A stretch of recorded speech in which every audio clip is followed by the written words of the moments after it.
Today we're going to work on sketching out a face in proportion, and this will be panel number 1 of 3 for our project. So we're going to treat this as a final drawing. What that means is that all guidelines and really any drawing that we do today should be as light as humanly possible. I'm not really going to show you how to draw the facial features today. We just want to make sure that they are in proportion to the face. So what that means is making things the right size in relation to the whole.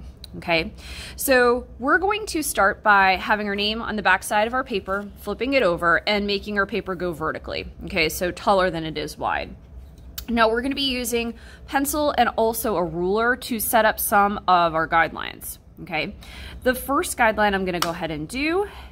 Guidelines, you are going to draw them whisper light. Okay, like the lightest you can possibly do. I am going to make mine darker just so that you can see them. Okay, so I'm going to find the center point and create a vertical guideline like so.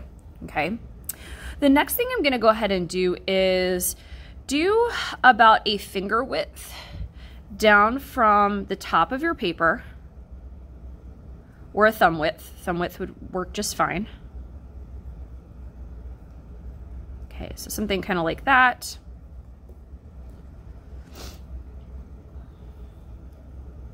All right, and then from this light notch right here, we're going to measure 4 inches down. Okay, so I'm going to line up my ruler with that notch, these longer lines with the numbers on the side. Okay, these are the inch marks. You're going to go ahead and put another mark. Okay, so I lined it up with that first notch that I made at the 4-inch mark right here. Okay, so again, notches like so. All right. Now, in order to draw our face in proportion, what we're going to go ahead and do is, again, keep all of these lines as light as humanly possible. And what we're going to do is start with the base shape of our head, which is an oval. So an oval is an elongated circle. So it's kind of like top and bottom of the circle were pulled ever so slightly, okay, to be elongated. So what I'm going to do is I'm going to hold my pencil back a little bit further, and I'm going to have my index finger on my pencil like so. And what I'm going to do is use my whole arm to go around multiple times lightly, okay, hitting both the top and the bottom of these notches. Okay, so you're going to see me, I'm going to go around, sorry, I keep hitting my stand. Okay, going around many times, super lightly, okay, to create that oval or that egg shape. Okay, now with all of these light lines, okay, what I'm going to go ahead and do is determine which of these will make a good oval shape. This one right here, where my, I just kind of got off course, I'm going to take my eraser and erase that line. That line will not work for my perfect egg shape. Okay, this line in here cuts it a little bit too close, so I'm going to erase that one. So essentially you're picking and choosing from these lines that you created, okay, what might make the perfect egg shape. Okay. I have found that even as I draw, even as I continue to draw, that it's really hard for me to create that oval shape in one go. All right, so going around many different times and choosing from those set of lines kind of helps me create that preliminary oval shape. Okay, so again, erasing lines that I do not need. All right, so I have something that looks like this. So this is a perfect start. Okay, now this is kind of where the mirror comes in. So I am going to, again, lightly modify this bottom section of my oval. And so what I'm going to look for is basically lower ear down in the mirror, okay, for your jawline. Okay, so some people have sort of a flat part here for their chin. Okay, so like their chin bone kind of sticks out a little bit. And then on the side, angled up for a jawline. Some people have a more rounded face, and this would not be something that they would see too much. Okay, so I'm just modifying or changing this based on what I see in the mirror. Okay, If you don't see something like this in the mirror, you do not have to draw this. Okay, so I'm just changing this bottom section. And again, I'm keeping it super light, okay? And again, I'm drawing it a little bit darker on here just so you can see what I'm drawing, okay? Next thing we're gonna go ahead and do is we are going to make the neck lines, okay? Now, the neck kind of starts kind of underneath where your ears are, curves in ever so slightly, comes down and out, okay? Biggest mistake students make when sketching out a neck is they make it too skinny, okay? So if you make your neck like this is actually too skinny for your head. It makes it look out of proportion. It makes it out of proportion. So we really need to make sure we make an appropriate size neck for the head that we have drawn, okay? So you're gonna take your necklines from the side of your oval, curve it in ever so slightly. Okay, on both sides, like so. And then you're going to take it out, okay? Your shoulders are actually 3 head widths wide. So if you measure kind of in the mirror, do a little look-see in the mirror, width of your head, you can fit 1 head width on one shoulder, 1 for your actual head, and 1 for the other shoulder, okay? So a neck width that looks like this is more appropriate or more in proportion for this style, this size head, okay? So something that looks like that. Sometimes if you make the neck too long, you have what's called long neck syndrome, okay? And then it just, again, it looks out of proportion, okay? Next thing, we're gonna draw a series of guidelines here to get our facial features kind of in the right spot. So I am going to, at this point, keep these guidelines really super light, okay? Because we're gonna erase them later on. I'm gonna pick up my ruler, locate the 2-inch mark. So I've lined my ruler up with the top notch of my oval, 2-inch mark, okay? I'm also going to, at this point, create a really light guideline at that 2-inch mark, okay, using my ruler. Lighter is better, okay? So this line here is actually going to be the eye line. Okay, in just a couple of moments, we're gonna talk about that, okay? Now this bottom section, if I shift my ruler down, okay, I have this 2-inch section here from that center guideline down. So this section here is 2 inches. I'm gonna put another notch at the 1-inch mark on that center guideline. Okay, so something that looks like that. I'm gonna create another light guideline there.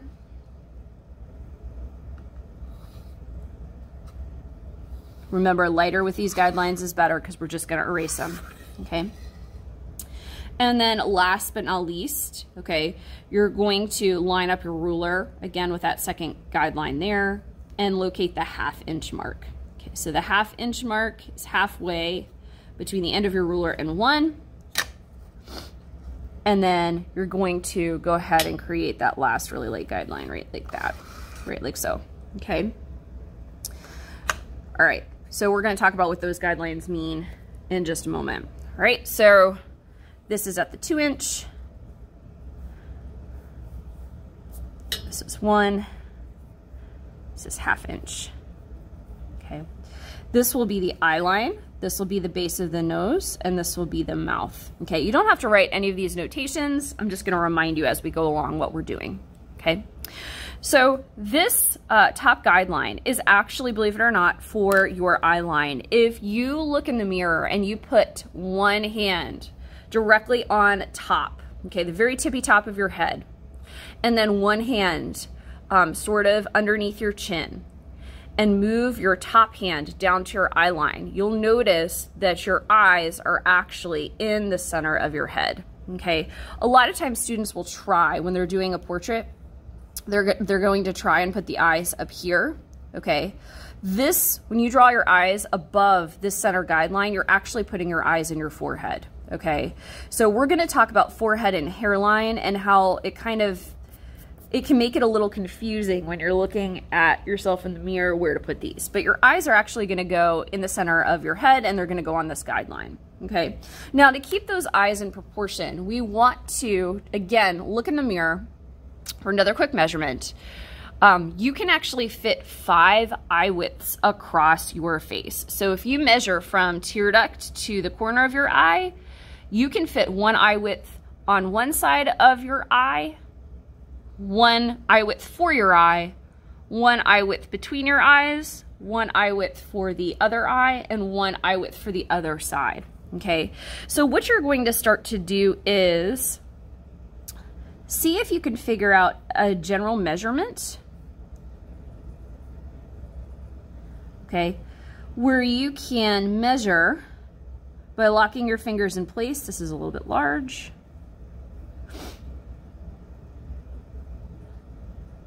So that you have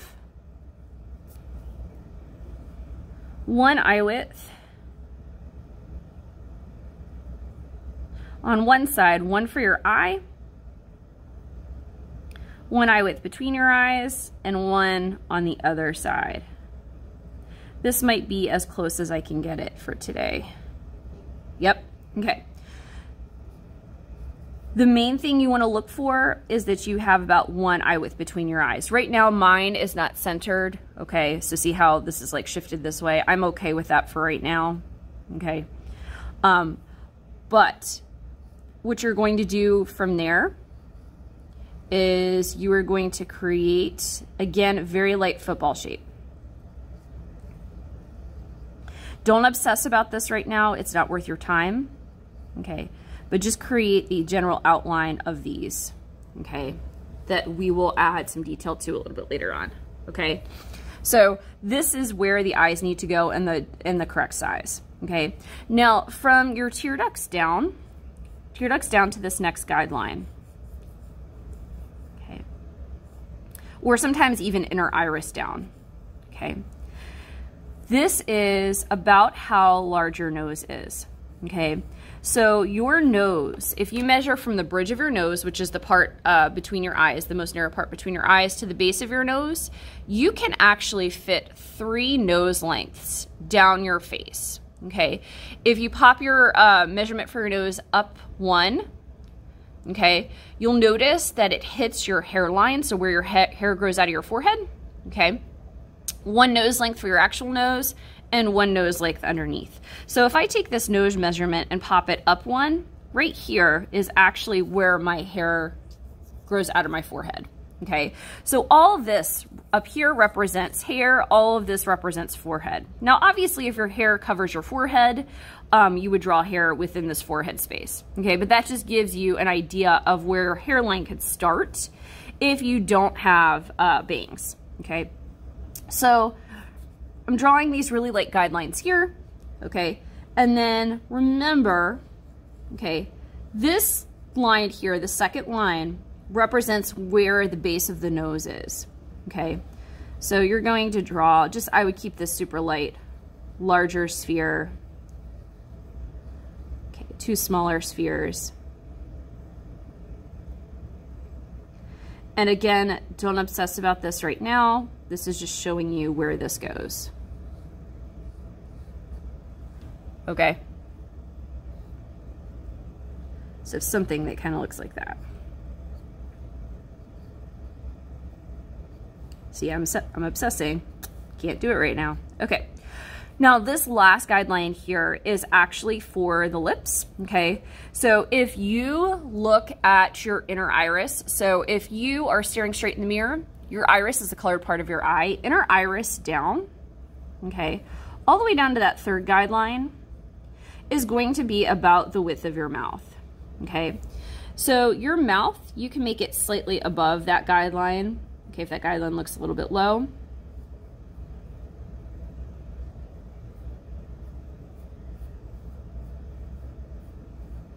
Here we go. Okay, but you can sketch this out. This is about the width of your mouth. Okay.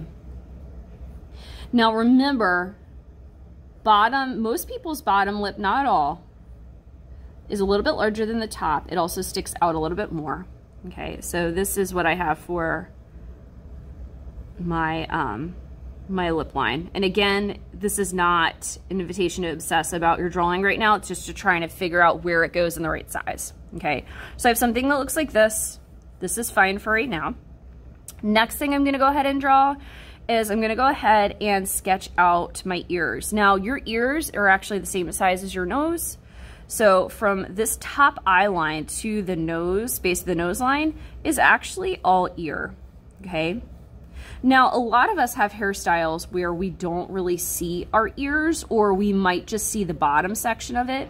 So students tend to just draw this, like this really small ear down here and call it a day. A lot of times your hair covers your ear, so it's actually a lot larger than you think, okay? So keep in mind, a lot of people may have a hairstyle that covers most of their ear, okay? Now, a couple things. If you have a hairstyle that covers your forehead, we're gonna talk about that in a moment, okay? But I just wanna take a moment with you all and talk about eyebrows. So eyebrow shape and size are unique to you, but they do start over your tear duct, kind of arc over, and are about the width of your eye, okay? So something that looks like this, all right? I'm not gonna obsess about them right now, but I just want you to know where they go, okay?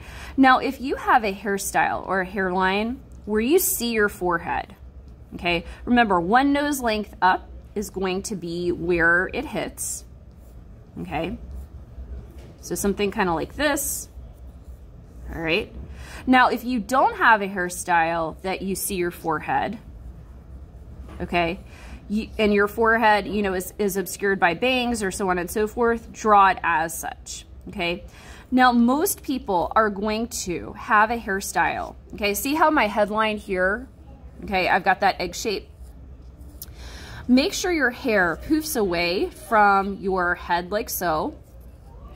If it covers your ears, okay, you're going to make that happen, but give your hair some volume. Okay, if you just stick to that general egg-shaped line, it's going to look like you have helmet hair, okay? So spend some time making your hairstyle look unique to you, okay? If you can nail that, that is essentially what makes your portrait look mostly like you, okay? At this point in time, once you've mapped out where the features are in the correct size, you can start to erase those guidelines, okay? All right. Then what you can also start to do is look for the details that you see in the mirror. Okay. So all the different parts of your eye, your lips. Okay. And if yours looks semi-human by the time that you are done, I would say that's a really good day.